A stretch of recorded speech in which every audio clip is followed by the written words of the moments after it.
Welcome to Reparenting Daily, your free daily guide for inner child healing and repairing the relationship with yourself.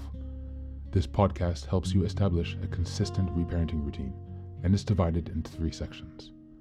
The first is a daily reading, the second is a discussion of that reading, followed by suggested journal prompts, and the last section is a peaceful binaural beats meditation for closing. Good morning, good afternoon, and good evening from whenever and wherever you're joining us. I'm so glad that you can join us for this journey of self-expansion. If this is your first time, welcome.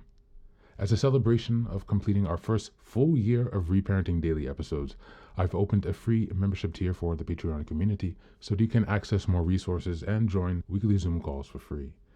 I understand there's a lot going on in the world right now, and I know that many people are really struggling. My hope with this is to encourage others to still pick up the work of reparenting and offer a free community where people can come together and do that. I'd also like to thank all of you who've been along on the journey so far. Just as a reminder, this is a free podcast, but you can support the project by purchasing the Reparenting Daily journal, where you can follow us along all year. This 333-page journal gives you extra insight and resources for each week, and it also provides space for you to keep your notes. Another way to support the podcast is to purchase the Fairy Tales for Reparenting series, volumes 1 through 3. This collection organizes famous and obscure fairy tales from around the world into 3 phases of the hero's journey, beginning, middle, and end. And while you might think that fairy tales are for kids, I'd like to challenge you here. These stories contain profound truths and lessons carried down over millennia that we can use to integrate in our reparenting journey. It's a fun way to connect with your inner child. Each volume contains 10 fairy tales. They include an analysis section to help you dive deeper into the message, as well as journal prompts to reflect on the story's meaning for your own life. Lastly, you can also support the podcast by taking a paid Patreon subscription, purchasing the books on the website, or by donating to Buy Me a Coffee. You can find all this information on the supporters section of the website. And so, with these announcements out of the way, let's dive into today's practice.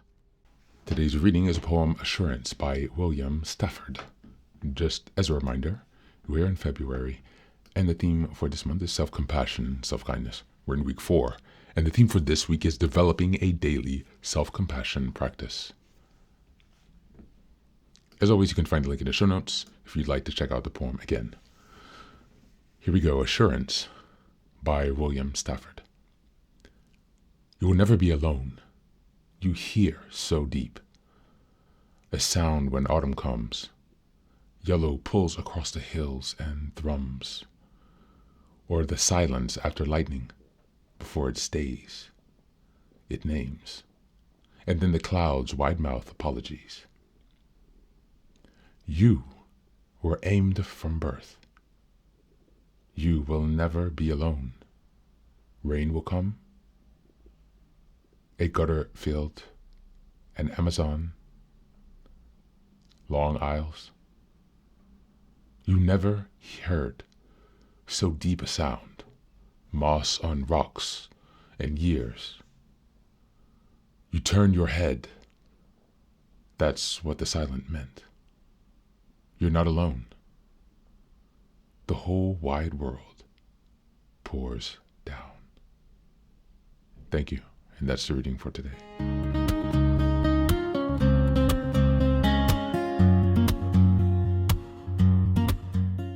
Welcome back. This poem doesn't comfort in a loud way.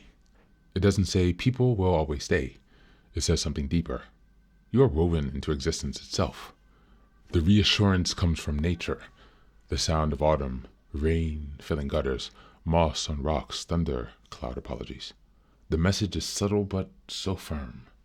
You belong to something vast, ongoing, and indefinite. You are aimed from birth. That line hits. It suggests intention, not direction, not random accidents.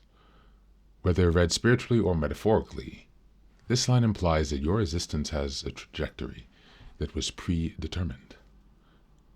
You are not misplaced here on earth, even though you might feel it.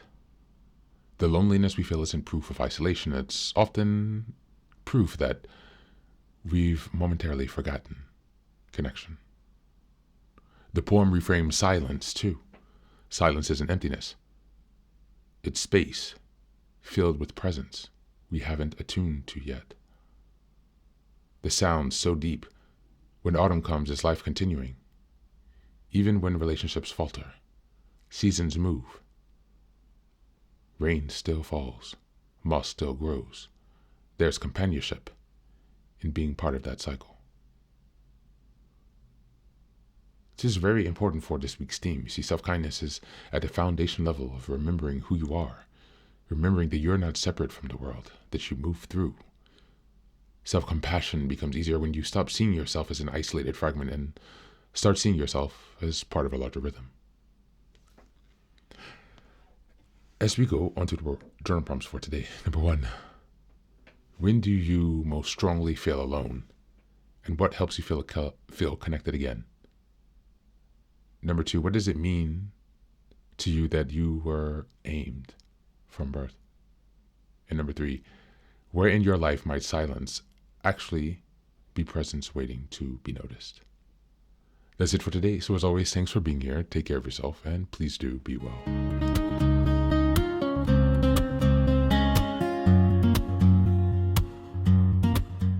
Welcome back. Now, this is the third and final section of the daily podcast. This is your silent meditation.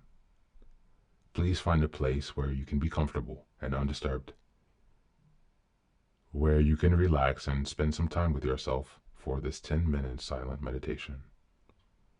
You can choose to be sitting, standing, lying down, or in whatever position makes you comfortable today.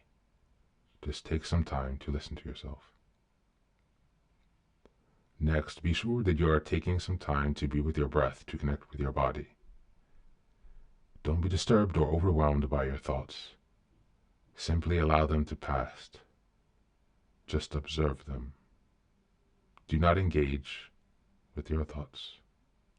Only be mindful of them passing, as if they are drifting down a river. Use this time to connect with yourself. Whatever time of day you are listening to this, Namaste.